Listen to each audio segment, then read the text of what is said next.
الحمدللہ رب العالمین والعاقبۃ للمتقین والصلاۃ والسلام علی اشرف الانبیاء والمرسلین وعلی آلہ واصحابہ اجمعین اما بعد فاعوذ باللہ من الشیطان الرجیم بسم اللہ الرحمن الرحیم۔ قابل قدر عزیز وقار رئیس مدرسہ و معزز اساتذہ کرام و عزیز طلباء، درس قرآن کی آج کی نشست میں سورہ بقرہ کی 44ویں آیت سے آغاز کریں گے۔ جیسا کہ گزشتہ نشست میں بتایا گیا تھا کہ اب سورہ بقرہ میں وہ آیات شروع ہیں جن میں بنی اسرائیل کے حوالے سے احکامات ہیں اور ان پر جو اللہ کے انعامات تھے، پھر ان کا انکار، اور اسی طرح جو ان کے واقعات تھے ان کا بیان ہے۔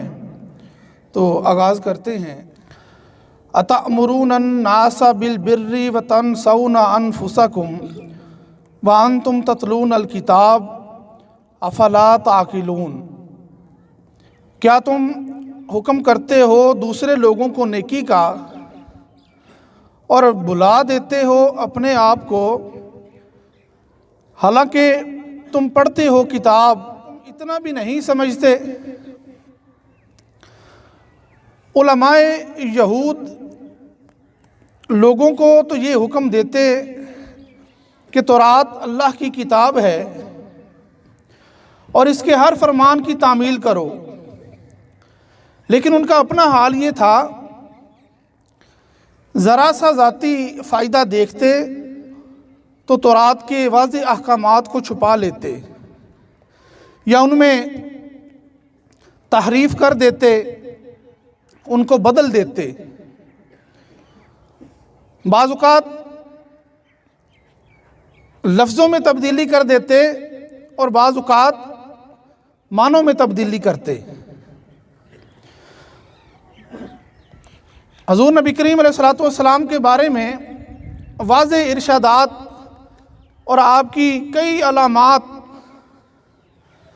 تورات میں موجود تھیں، لیکن اس کے باوجود وہ حضور نبی کریم علیہ السلام پر ایمان نہیں لاتے تھے۔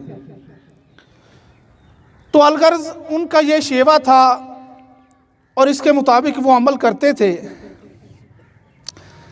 تو اللہ تعالیٰ نے ان آیات میں ان کو زجر و توبیخ فرمائی کہ وہ لوگوں کو نیکی کا حکم دیتے ہیں اور خود عمل نہیں کرتے۔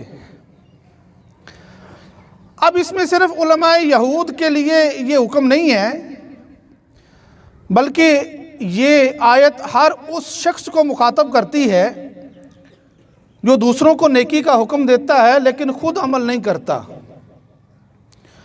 یعنی اس کے قول و عمل میں تضاد ہے۔ اب وہ شخص خواہ یہودی کہلائے، عیسائی کہلائے یا مسلمان کہلائے، اس سے فرق نہیں پڑتا۔ اصل بات یہ ہے کہ اس کے قول و فعل میں تضاد نہیں ہونا چاہیے۔ حضرت انس رضی اللہ تعالی عنہ سے مروی ایک روایت ہے، حضور نبی کریم علیہ السلام نے ارشاد فرمایا کہ معراج کی رات میرا گزر ایک ایسی قوم پر ہوا جن کے ہونٹ آگ کی کینچیوں سے کاٹے جا رہے تھے۔ رسول کریم صلی اللہ علیہ وسلم ارشاد فرماتے ہیں کہ میں نے جبرائیل علیہ السلام سے پوچھا کہ یہ کون لوگ ہیں؟ تو انہوں نے بتایا، ہؤلاء الخطباء من اہل الدنیا وفی روایت من امتی کا۔ وہ کہنے لگے کہ یہ دنیا کے خطباء ہیں، خطیب ہیں، اور ایک دوسری روایت کے الفاظ یہ ہیں کہ یہ آپ کی امت کے خطیب ہیں۔ کیا کرتے ہیں؟ لوگوں کو نیکی کا حکم دیتے رہے اور خود عمل نہیں کرتے تھے۔ تو آج ان کو سزا یہ دی جا رہی ہے کہ ان کے ہونٹ آگ کی کینچیوں سے کاٹے جا رہے ہیں۔ تو اس لیے اللہ تعالیٰ سے ہمیشہ یہ بات مانگنی چاہیے کہ اللہ ہمیں قول و عمل میں یکسانیت عطا فرمائے، اور اس کا اثر بھی زیادہ ہوتا ہے کہ جب بندہ خود عمل کرے تو پھر دوسروں کو جب بات کہتا ہے تو ان کے بھی دل میں اترتی ہے۔ وَاسْتَعِینُوا بِالصَّبْرِ وَالصَّلَاةِ وَإِنَّهَا لَكَبِیرَةٌ إِلَّا عَلَى الْخَاشِعِینَ، اور مدد لو صبر اور نماز سے۔ بنی اسرائیل کے لوگ چونکہ صدیوں سے اخلاقی بیماریوں میں مبتلا تھے، جس طرح کی ان کی عادات کا ذکر ہو رہا ہے، یہ باتیں کئی صدیوں سے ان میں چلی آ رہی تھیں، تو ان کو دور کرنے کے لیے بھی بڑی جد و جہد اور محنت کی ضرورت تھی۔ تو اللہ تعالیٰ نے ان کو ان گمراہیوں سے نکالنے کے لیے بڑا آسان اور خوبصورت راستہ ان کو عطا فرمایا، اور کہا کہ اگر تم اپنی ان اخلاقی بیماریوں کو، اپنے ان گناہوں کو، اپنی ان بری عادات کو چھوڑنا چاہتے ہو تو پھر نماز اور صبر سے مدد طلب کرو ان کے ذریعے، یعنی یہ عمل کرو، صبر کرو اور نماز پڑھو۔ صبر کہتے ہیں روکنے اور باندھنے کو، یعنی ارادے کی مضبوطی، عزم کی پختگی اور خواہشات نفس کو روکنا۔ جب انسان صبر صرف اس بات کا نام نہیں ہوتا یا اس چیز پر نہیں ہوتا کہ کوئی مشکل آ گئی، کوئی پریشانی آ گئی تو بندہ اس پر صبر کر لے۔ صبر یہ بھی ہوتا ہے کہ انسان اپنے آپ کو خواہش نفس کے پورا کرنے سے روک لے، کہ آپ کا نفس کسی گناہ پر آپ کو آمادہ کرتا ہے یا اس کو مزین کر کے، آسان کر کے آپ کے سامنے رکھتا ہے، تو آپ اپنے آپ کو اس گناہ سے روک لیں، یہ بھی صبر ہے۔ تو ان سے کہا گیا کہ وَاسْتَعِینُوا بِالصَّبْرِ، صبر سے مدد لو، صبر اختیار کرو، اور ساتھ فرمایا کہ نماز پڑھو، یعنی نماز سے مدد لو۔ بڑی اہم بات ہے۔ انسان بہت ساری گناہوں کی بیماریوں میں مبتلا ہوتا ہے، لیکن جب نماز پڑھتا ہے، نماز کا ارادہ کرتا ہے اور نماز کے حقوق ادا کرنے کی پوری کوشش اور سعی کرتا ہے، تو اللہ تبارک و تعالیٰ اسے ان گناہوں سے بچا لیتا ہے۔ جیسا کہ اللہ تعالیٰ قرآن کریم میں ایک مقام پر فرماتا ہے کہ ان الصلاۃ تنہیٰ عن الفحشاء والمنکر، کہ بے شک نماز بے حیائی اور برے کاموں سے روکتی ہے۔ تو اسی لیے بنی اسرائیل کے لوگوں کو حکم دیا کہ تم بھی صبر اور نماز سے مدد طلب کرو۔ نبی کریم علیہ السلام جب بھی آپ کو کوئی مسئلہ درپیش آتا، کوئی مشکل بن پڑتی، کوئی پریشانی لاحق ہوتی، کوئی اپنے رب سے بات منوانا مقصود ہوتی، تو نبی کریم علیہ السلام نماز پڑھا کرتے تھے۔ 5 نمازیں تو دن میں ایک بار فرض ہیں، ان کی فرضیت میں تو کوئی شک و شبہ نہیں، ان کی ادائیگی ہر بندے کو لازم کرنی چاہیے، لیکن اس کے ساتھ ساتھ کبھی کوئی مسئلہ درپیش ہو تو انسان کو نفلی عبادت، نفلی نماز کا سہارا لینا چاہیے۔ نماز پڑھنے سے اللہ تعالیٰ کی رحمت بندے کو گھیر لیتی ہے اور اس پر رحمتوں کا نزول شروع ہو جاتا ہے۔ تو جب نماز پڑھ کے بندہ اللہ سے کوئی چیز مانگتا ہے تو اللہ عطا فرما دیتا ہے۔ ایک حدیث مبارکہ بھی ہے، رحمت عالم صلی اللہ علیہ وسلم نے ارشاد فرمایا، اگر کسی کو حاجت ہو اللہ تعالیٰ سے یا کسی انسان سے، ضروری نہیں ہے کہ انسان سے حاجت ہے تو پھر بندہ صرف انسان سے ہی رابطہ کرے، بلکہ اس کی صورت میں بھی نبی کریم علیہ السلام کے فرمان دیکھیے، فرمایا کہ اگر اللہ سے حاجت ہے یا کسی انسان سے حاجت ہے تو اسے چاہیے کہ بڑی احتیاط سے وضو کرے۔ بنیاد تو وضو ہے، طہارت ہے، پاکیزگی ہے، تو احتیاط سے وضو کرے، پھر 2 رکعت نماز پڑھے، پھر اللہ کی حمد و ثنا کرے۔ اس کے بعد درود شریف کثرت سے پڑھے اور اس کے بعد ان الفاظ سے دعا مانگے: لا الہ الا اللہ الحلیم الکریم سبحان اللہ رب العرش العظیم الحمد للہ رب العالمین اسألک موجبات رحمتک وعزائم مغفرتک والغنیمت من کل بر والسلامت من کل اثم لا تدع لی ذنبا الا غفرتہ ولا ہما الا فرجتہ ولا حاجتا ہی لک رضا الا قضیتہا یا ارحم الراحمین۔ تو کہا ان الفاظ کے ساتھ دعا مانگے، اگر اسے اللہ سے یا کسی انسان سے حاجت ہے تو اللہ تعالیٰ اس کو ضرور پورا فرمائے گا۔ وَإِنَّهَا لَكَبِيرَةٌ إِلَّا عَلَى الْخَاشِعِينَ، اور بے شک نماز ضرور بھاری ہے مگر عاجزی کرنے والوں پر بھاری نہیں ہے۔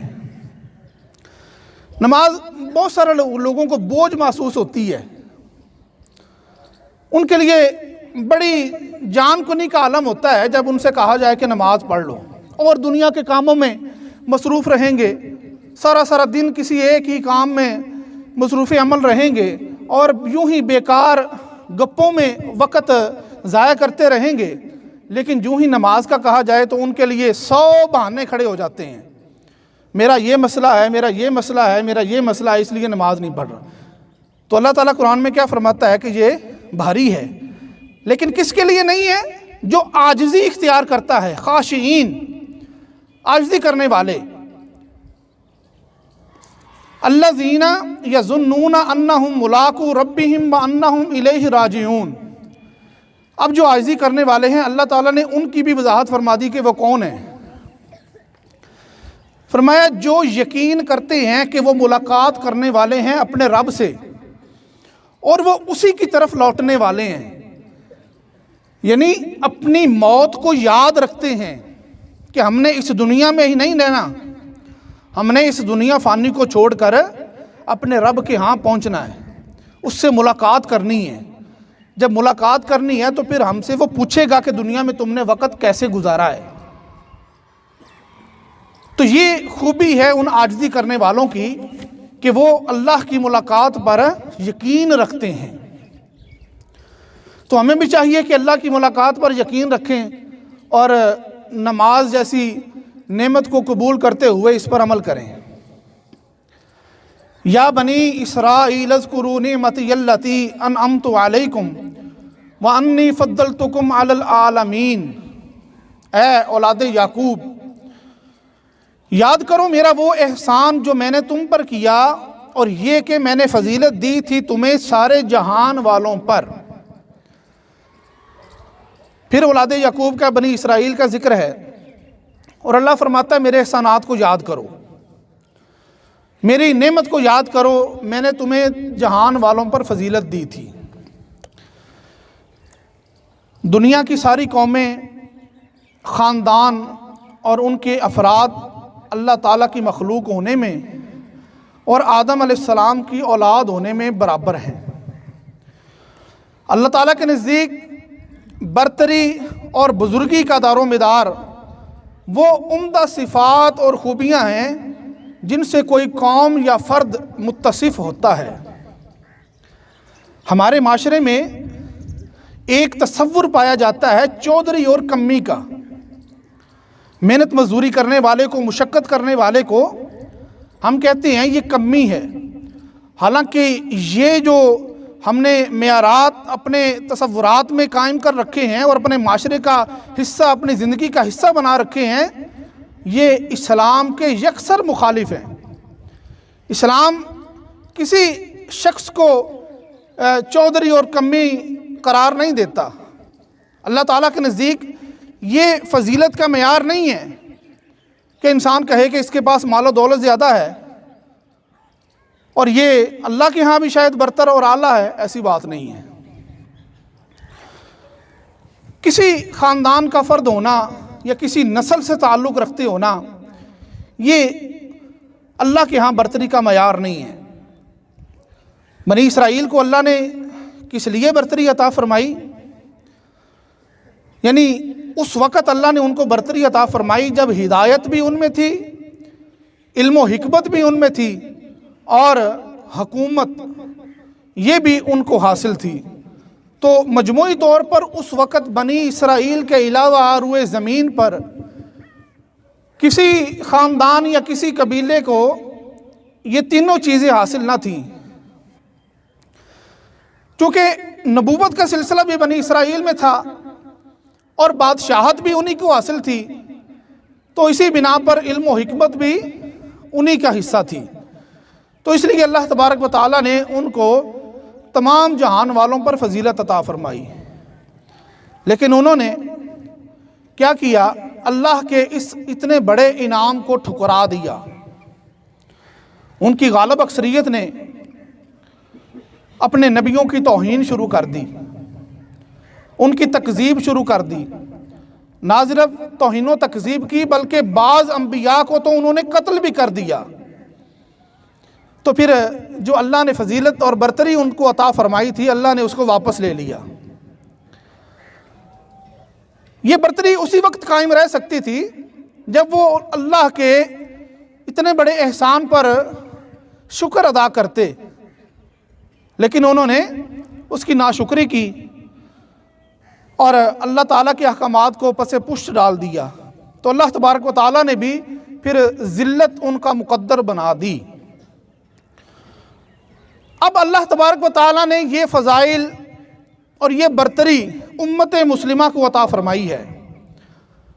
اللہ تعالیٰ قرآن کریم میں فرماتا ہے کنتم خیر امہ، کہ مسلمانوں تم بہترین امت ہو۔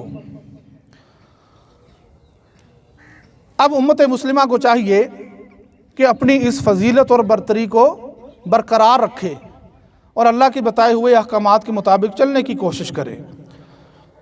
واتقوا یوما لا تجزی نفس عن نفس شیئا ولا يقبل منها شفاعة ولا يؤخذ منها عدل ولا هم ينصرون۔ اور ڈرو اس دن سے جب نہ بدلہ دے سکے گا کوئی شخص کسی کا کچھ بھی، اور نہ قبول کیا جائے گا اس کے لیے کسی سفارش کو، اور نہ لیا جائے گا اس سے کوئی معاوضہ، اور نہ وہ مدد کیے جائیں گے۔ اس آیت مبارکہ میں اللہ تعالیٰ نے دنیا میں کسی مجرم کی رہائی کے جتنے طریقے ہیں ان کو قیامت کے دن کے لیے نفی کر دیا ہے کہ قیامت کے دن ان چیزوں کے ذریعے مجرمین کی رہائی نہیں ہوگی۔ اب یہاں کون سے اشخاص مراد ہیں، مجرمین سے کیا مراد ہے؟ تو مفسرین کا اس بات پر اجماع ہے، وہ فرماتے ہیں کہ جہاں مراد کافر لوگ ہیں ان کا قیامت کے دن نہ کوئی حمایتی ہوگا، نہ کوئی سفارشی ہوگا، اور نہ ہی ان سے کوئی معاوضہ لیا جائے گا، اور نہ ہی ان کی مدد کی جائے گی۔ جہاں تک مسلمان گناہ گاروں کا تعلق ہے تو قرآن کریم کی کئی آیات اور احادیث حد تواتر کو پہنچی ہیں جن سے یہ ثابت ہوتا ہے کہ جو مسلمان ہوگا لیکن گناہ بھی اپنے ساتھ لے کر آئے گا، اس کی سفارش بھی کی جائے گی اور اللہ تعالیٰ اس کے حق میں لوگوں کی سفارش قبول بھی فرمائے گا۔ وَإِذْ نَجَّيْنَاكُمْ مِنْ آلِ فِرْعَوْنَ يَسُومُونَكُمْ سُوءَ الْعَذَابِ يُذَبِّحُونَ أَبْنَاءَكُمْ وَيَسْتَحْيُونَ نِسَاءَكُمْ۔ اور یاد کرو جب نجات بخشی ہم نے تمہیں فرعونیوں سے، جو پہنچاتے تھے تمہیں سخت عذاب، یعنی ذبح کرتے تھے تمہارے بیٹوں کو اور زندہ رہنے دیتے تھے تمہاری بیٹیوں کو۔ اب اللہ تبارک و تعالیٰ تفصیل کے ساتھ بنی اسرائیل پر جو احسانات تھے ان کا ذکر فرما رہا ہے، اور کہا کہ اس وقت کو یاد کرو جب اللہ نے تم پر یہ مہربانی کی کہ تمہیں فرعون سے نجات عطا فرمائی۔ فرعون ایک ظالم بادشاہ تھا مصر میں چونکہ بنی اسرائیل رہتے تھے اور ان پر حکمرانی فرعون کی تھی، ظلم و تشدد کرتا اور اس حد تک کرتا کہ ان کے بیٹوں کو قتل کرتا، بیٹیوں کو چھوڑ دیتا۔ اس کی 2 وجوہات بیان کی گئی ہیں۔ اکثر مفسرین نے تو یہ بیان کیا کہ بیٹوں کو قتل کرنے کی وجہ یہ تھی کہ فرعون کو نجومیوں نے بتایا کہ بنی اسرائیل میں ایک لڑکا پیدا ہوگا جو تمہاری حکومت کا جو تخت ہے اسے الٹ دے گا، تو اس نے یہ حکم جاری کر دیا کہ جو بھی لڑکا پیدا ہوتا ہے اسے قتل کر دیا جائے۔ ایسا ہوتا رہا، لیکن اس کی ایک اور وجہ بیان کی گئی ہے، وہ یہ ہے کہ بنی اسرائیل کی نسل اس تیزی سے بڑھنے لگی کہ فرعون کو یہ اندیشہ لاحق ہو گیا کہ اگر ان کی نسل یوں ہی بڑھتے رہی تو ان کی جو اقلیت ہے وہ اکثریت میں تبدیل ہو جائے گی، جس سے یہ غالب آ جائیں گے اور میری حکومت ختم ہو جائے گی۔ تو اس خدشہ کے پیش نظر اس نے یہ حکم نامہ جاری کیا کہ ان کی نسل کشی کی جائے۔ بہرحال اس کا جو ظلم ہے وہ بیان کیا گیا، اور اللہ فرماتا ہے کہ ہم نے نجات عطا فرمائی۔ وفی ذالکم بلاء من ربکم عظیم، اور اس میں بڑی بھاری آزمائش تھی تمہارے رب کی طرف سے۔ آزمائش 2 طرح سے ہوتی ہے، مصیبت آنے پر بھی آزمائش ہوتی ہے، اور کوئی نعمت مل جائے تو اس پر بھی بندے کی آزمائش ہوتی ہے۔ اللہ نے دونوں چیزوں کا ذکر فرمایا کہ ہم نے نجات دی، اور وہ کیا کرتا تھا؟ تمہارے بیٹوں کو قتل کرتا تھا، ذبح کرتا تھا۔ یعنی نجات دینا بھی آزمائش ہے، اور بیٹوں کا قتل کرنا، کیا جانا بھی آزمائش تھی۔ تو اللہ تعالیٰ نے فرمایا کہ ہم نے تمہیں اس بڑی آزمائش میں مبتلا کیا۔ اب دونوں آزمائشوں پر پورا کیسے اترنا تھا؟ جب اللہ تعالیٰ نے نجات عطا فرمائی تو اس وقت اللہ کا شکر ادا کرنا اور اس کی احسان مندی تسلیم کرنا، یہ آزمائش میں پورا اترنا تھا۔ اور جب وہ قتل کرتا تھا بیٹوں کو تو اس وقت صبر اور ثابت قدمی اختیار کرنا، یہ آزمائش میں پورا اترنا تھا۔ وَإِذْ فَرَقْنَا بِكُمُ الْبَحْرَ فَأَنْجَيْنَاكُمْ وَأَغْرَقْنَا آلَ فِرْعَوْنَ وَأَنْتُمْ تَنْظُرُونَ، اور جب پھاڑ دیا ہم نے تمہارے لیے سمندر کو، پھر ہم نے بچا لیا تم کو اور ڈبو دیا فرعونیوں کو، اور تم کنارے پر کھڑے دیکھ رہے تھے۔ اب اس واقعہ کا بھی ذکر کر دیا کہ جب اللہ نے فرعونیوں سے نجات عطا فرمائی بنی اسرائیل کے لوگوں کو، سالہ سال کے مظالم برداشت کیے بنی اسرائیل نے، بالآخر اللہ تعالیٰ نے انہیں نجات دینے کا جب فیصلہ فرمایا تو حضرت موسیٰ علیہ السلام کو حکم دیا کہ اپنی قوم کو لے کر یہاں سے روانہ ہو جائیں۔ رات کے وقت حضرت موسیٰ علیہ السلام نے بنی اسرائیلیوں کو ساتھ لیا اور مصر چھوڑنے کے لیے روانہ ہو گئے۔ دن چڑھا تو فرعون کو بھی خبر ہو گئی، اس نے بھی اپنا لشکر تیار کیا اور تعاقب میں نکل پڑا۔ بنی اسرائیلیوں نے جب دور سے گرد و غبار کو اڑتے دیکھا تو سمجھ گئے کہ فرعون کا لشکر ہمارے پیچھے ہے، اب ہماری خیر نہیں ہے۔ اب سامنے سمندر تھا، بحر کلزم، ریڈ سی بھی جسے کہا جاتا ہے۔ حضرت موسیٰ علیہ السلام نے اپنا عصا اس سمندر پر مارا اور اللہ کے حکم سے سمندر 2 حصوں میں تقسیم ہو گیا، درمیان میں خشک راستہ بن گیا۔ سمندر کی وہ موجیں جو ایک دوسرے سے ٹکرا رہی تھیں وہ یوں پہاڑوں کی طرح تھم گئیں، اور اللہ کے حکم سے حضرت موسیٰ علیہ السلام اپنی قوم کو لے کر اس راستے سے چل پڑے، یہاں تک کہ دوسرے کنارے پر پہنچ گئے۔ اتنی دیر میں فرعون بھی آ گیا، اس کا لشکر بھی ساتھ ہے، اس نے بھی کہا کہ راستہ بنا ہوا ہے، ہم بھی اسی راستے سے ان کے تعاقب میں نکل پڑتے ہیں۔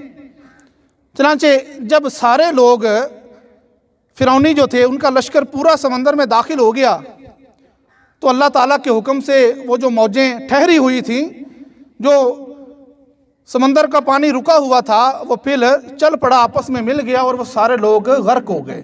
تو اللہ نے اس کا ذکر فرمایا کہ ہم نے تمہیں بچا لیا اور فرعونیوں کو ہم نے غرق کر دیا۔ اب یہ اللہ تعالیٰ کا معجزہ ہے جو اللہ نے حضرت موسیٰ کو عطا فرمایا۔ بسا اوقات جو لوگ قرآن کریم پر اعتراضات کرتے ہیں یا کوئی اپنے جو ہے وہ علم کی بسا اوقات جو ہے اس کے غرور و تکبر میں مبتلا ہو جاتے ہیں، تو ان کے سامنے کچھ سوالات کھڑے ہو جاتے ہیں۔ سمندر نے کیوں راستہ چھوڑ دیا؟ کیا چیز تھی جس نے سمندر کے پانی سے اس کی روانی کو چھین لیا؟ جب حضرت موسیٰ علیہ السلام گزرے تو پانی ٹھہرا رہا، فرعون آیا تو پانی چل پڑا۔ تو جب اس طرح کے سوالات کا عقل جواب نہیں دے پاتی، یا جو اسباب اور مسبب ہوتے ہیں یا علت و تعلیل ہوتی ہے، جب کوئی چیز بھی ان کو جواب نہیں دے پاتی تو پھر یا تو اس کا انکار کر دیتے ہیں یا پھر اس کی ایسی جو ہے وہ کوئی بھونڈی قسم کی تعویل کرتے ہیں جس سے اللہ تعالیٰ کی اس قدرت کی نشانی کا جو حسن ہوتا ہے وہ خاک میں مل جاتا ہے اور دل بھی اطمینان نہیں پکڑتا۔ تو اس لیے انسان کو چاہیے کہ اپنے علم کی انتہا ہی کو جہان کے علم کی انتہا نہ سمجھے یا اللہ تعالیٰ کی قدرت کی انتہا نہ سمجھ لے، بلکہ جو اللہ تعالیٰ کی قدرت ہے وہ انسان کے علم، اس کی عقل سے بہت زیادہ آگے ہے، جس کی کوئی حد اور اس کی کوئی قید نہیں ہے۔ بڑے بڑے جو علم والے ہیں وہ جب اس مقام پر پہنچتے ہیں تو عاجزی کے ساتھ اپنے آپ کو اللہ کی بارگاہ میں جھکا لیتے ہیں کہ جہاں ہمارے علم کی انتہا ہو گئی، اللہ کی قدرت نہ جانے اس سے کہیں آگے ہے، وہ اس بات کو سمجھتے ہیں۔ ایک مشہور سائنسدان نیوٹن، اس کے حوالے سے ایک کتاب میں درج ہے کہ وہ کہتا ہے میری مثال اس بچے کی طرح ہے جو سمندر کے کنارے کھیل رہا ہو اور مجھے اپنے ساتھیوں کی نسبت کوئی خوبصورت سنگریزہ یا کوئی گونگا مل گیا، لیکن ابھی حقیقت جو ہے وہ بحر زخار کی طرح میرے سامنے ہے جس کا کوئی علم بھی میرے پاس نہیں ہے۔ ہیروز آف سویلائزیشن بک کا نام ہے، اس میں اس کی یہ بات درج ہے۔ تو عرض کرنے کا مقصد یہ ہے، اللہ تعالیٰ ہی بندے کو علم عطا فرماتا ہے اور اللہ کے عطا کیے ہوئے علم سے ہی انسان بے شمار ترقیاں کرتا جا رہا ہے، لیکن اس کا مطلب یہ نہیں ہے کہ انسان اب اللہ کی ہر بات کو بھی اپنے علم پر ہی پرکھنا شروع کر دے اور اس کے مطابق اللہ کریم کی قدرت کا فیصلہ کرنا شروع کر دے۔ تو اس لیے انسان کے جو ہے وہ عظمت کی معراج یہی ہے کہ وہ اللہ تبارک و تعالیٰ کی ہر بات کو تسلیم کرے، اس پر ایمان رکھے اور اس کے سامنے سر بسجود رہے۔ اللہ تعالیٰ کی بارگاہ میں دعا ہے کہ رب العالمین ہمیں حق کا راستہ اختیار کرنے کی توفیق عطا فرمائے اور قرآن کریم کی ہر آیت اور ہر حکم کے مطابق عمل کرنے کی توفیق عطا فرمائے۔ وما علینا الا البلاغ المبین۔ اللہم صلی علی سیدنا و مولانا محمد وعلی آل سیدنا و مولانا محمد مبارک وسلم۔ اللہم نور قلوبنا بالقرآن وزین اخلاقنا بالقرآن ونجنا من النار بالقرآن وادخلنا الجنۃ بالقرآن۔ الہ العالمین ہمیں قرآن کریم کی ہدایات کی روشنی میں بہتر عمل کرنے کی توفیق عطا فرما، ہمیں صراط مستقیم پر چلنے کی توفیق عطا فرما۔ الہ العالمین ہمارے چھوٹے بڑے گناہوں کو معاف فرما۔ الہ العالمین ہمیں اپنی زندگی میں قرآن کریم کی روشنی کے مطابق عمل کی توفیق عطا فرما۔ الہ العالمین ہمارے اس ادارے کی خیر فرما، اس ادارے میں پڑھانے والے اساتذہ، پڑھنے والے بچے، ان سب کی خیر فرما، ان کے گھر والوں کی، عزیز و اقارب کی، سب کی خیر فرما۔ الہ العالمین جو کسی مشکل میں گرفتار ہیں سب کی مشکلات کو آسان فرما، جو پریشان ہیں ان کی پریشانیاں دور فرما۔ الہ العالمین جو تنگ دست ہیں ان کی تنگ دستیاں دور فرما، رزق حلال میں برکتیں عطا فرما۔ الہ العالمین جو بیمار ہیں ان کو شفا عطا فرما۔ ربنا آتنا فی الدنیا حسنۃ وفی الآخرۃ حسنۃ وقنا عذاب النار۔ وصلی اللہ تعالی علی خیر خلقہ سیدنا محمد وآلہ واصحابہ اجمعین برحمتک یا ارحم الراحمین۔